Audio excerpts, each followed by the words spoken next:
సంగారెడ్డి జిల్లా హత్నూర మండలం మంగాపూర్ గ్రామంలో డబుల్ బెడ్రూమ్ ఇండ్ల రాష్ట్ర labour welfare board chairman Devender Reddy అనుచరులకే ఇండ్ల పట్టాలు ఇస్తున్నారని గంగాపూర్ గ్రామం వద్ద ధర్నా నిర్వహించారు.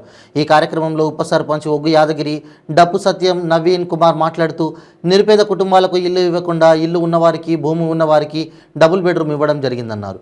ఇప్పటికైనా అధికారులు స్పందించి గ్రామంలో నిరుపేద కుటుంబాలకు సర్వే నిర్వహించి బీద కుటుంబాలకు సర్టిఫికెట్లు ఇవ్వాలని కోరారు.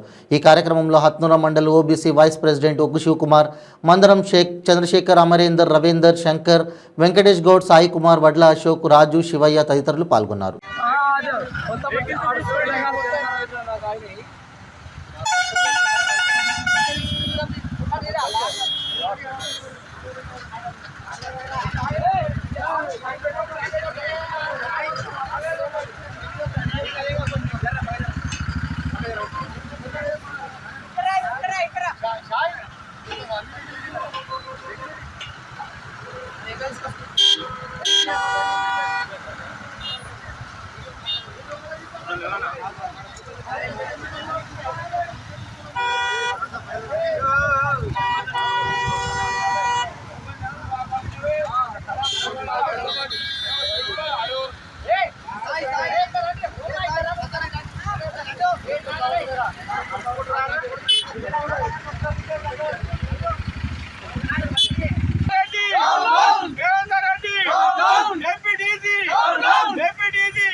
డబుల్ బెడ్రూమ్ అనే ప్రక్రియ చాలా రోజుల నుంచి కొనసాగుతుంది.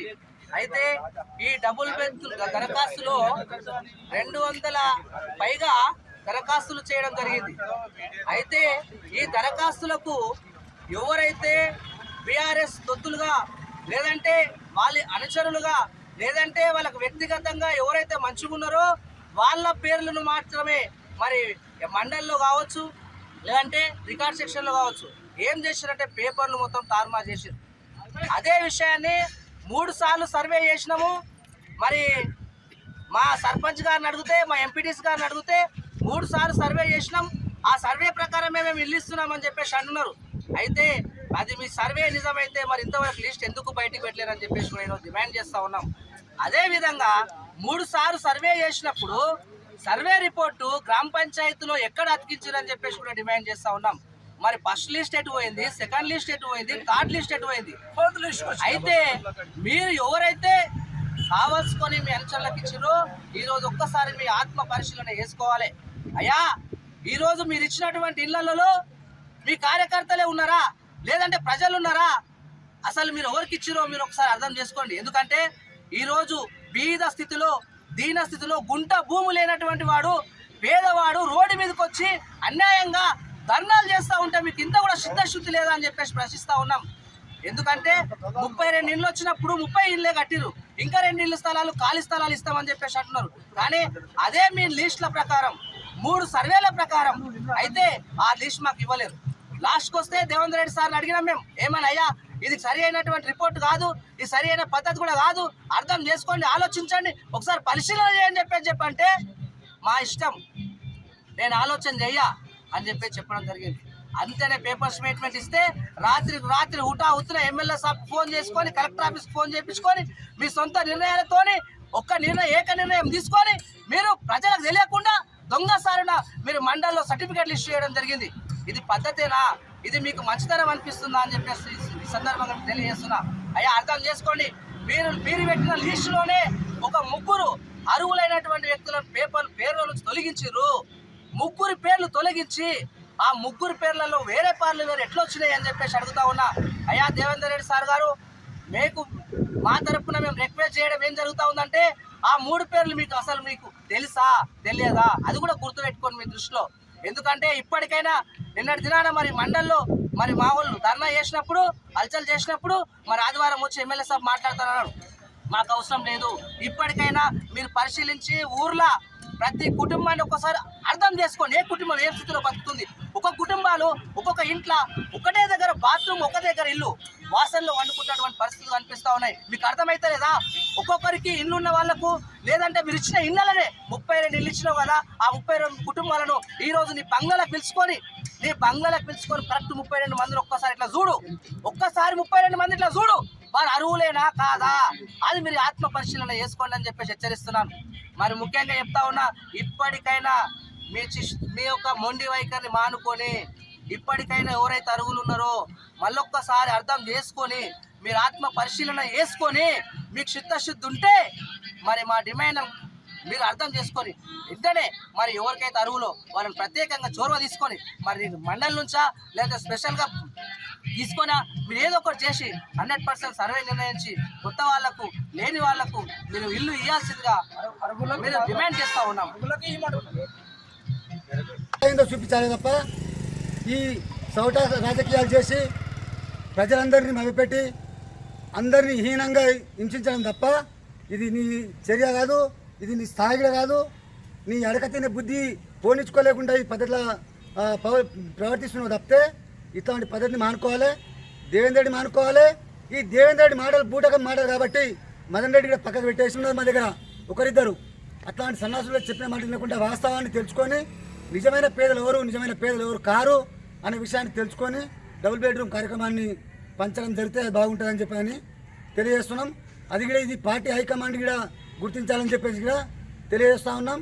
ఇప్పుడు ముందరనే ఎన్నికలు ఉన్నాయి, మరి ఏ మొహం పెట్టుకొని మళ్ళీ ఎన్నికలకు వెళ్తామో అది కూడా దృష్టిలో పెట్టుకోవాలి. అన్ని రకాలుగా సహకరిస్తే పార్టీకి సహకరిస్తారు తప్ప ప్రజలు కూడా ఆగ్రహానికి గురిగాక తప్పదని చెప్పని ఈ రకంగా నేను హెచ్చరిస్తూ ఉన్నాను.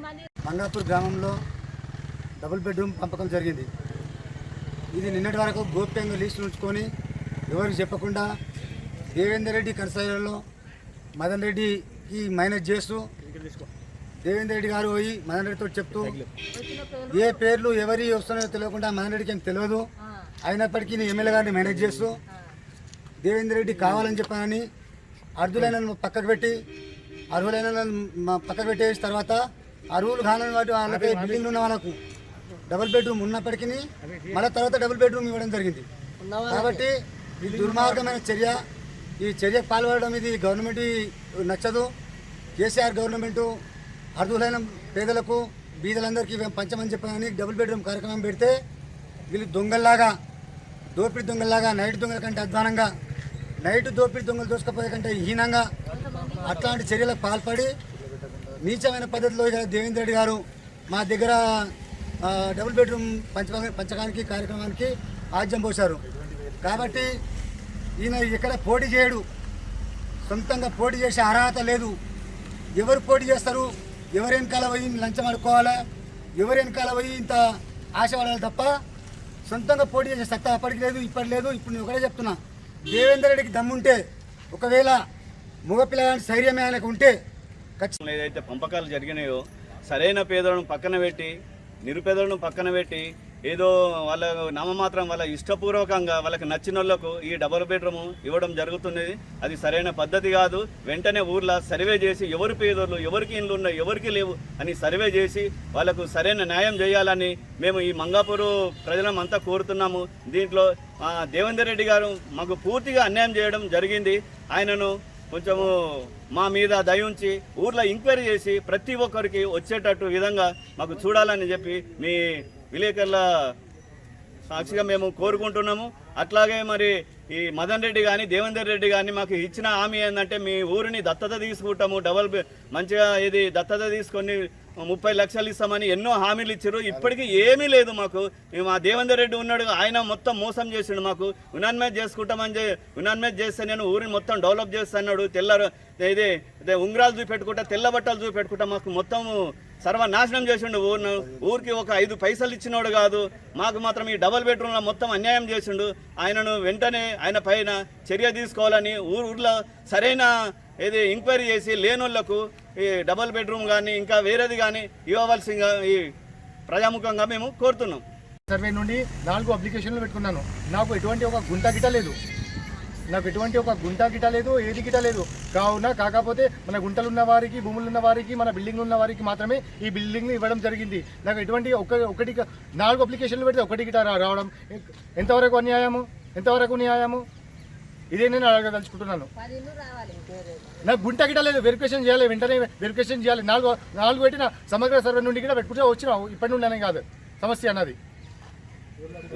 ఊర్లో ఏంటిది మన ఏంటిది, మన ఊర్లోకి వచ్చేసి ఉన్న బిల్డింగ్లో ఉన్న వాళ్ళకే, మళ్ళీ పొలాలు ఉన్న వాళ్ళకే అన్ని మళ్ళీ బిల్డింగ్లు ఉన్న వాళ్ళకి మళ్ళీ బిల్డింగ్లు ఇవ్వడం జరిగింది. అది ఎంతవరకు కరెక్ట్? అది ఎంతవరకు సమగ్ర సర్వే నుండి పెట్టుకొని చూసిన వెరిఫికేషన్ ఇంతవరకు వెరిఫికేషన్ చేయలేదు.